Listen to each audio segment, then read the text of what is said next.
તો આદિવાસી સંમેલનમાં સાંસદના પોલીસ પર આક્ષેપ, પોલીસ આદિવાસીઓને હેરાન કરતી હોવાના આક્ષેપ લાગ્યા છે।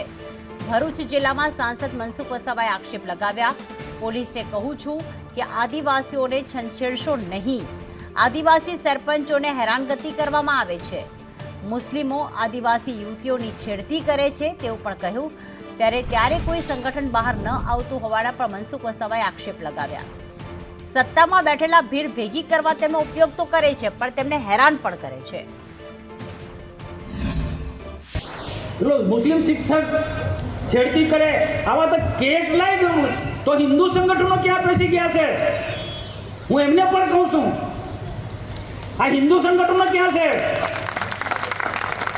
કોણ મદદ નથી જતા, મદદ નથી થતા। આજે છોકરી 6 મહિનાથી આજે મુંબઈમાં રીબાય છે, અને મને ખબર છે કેટલાક લોકો આ સંમેલનમાં લોકોને રોકવા માટે બહુ પ્રયત્ન કર્યા છે। પોલીસ વાળે હમણાં ટેમ્પો તો ઘણા ફર્યા, બાબરભાઈના આ વિસ્તારમાંથી ટેમ્પો હતો તેને પોલીસ વાળે રોક્યા। એટલે એને ખબર છે કે ભરૂચમાં સંમેલનમાં જાય છે। હજુ પોલીસને હું કહું છું, અમને છંછેડશો ના ભાઈ, આદિવાસીઓને, નિર્દોષ આદિવાસીને હેરાન નહીં કરો।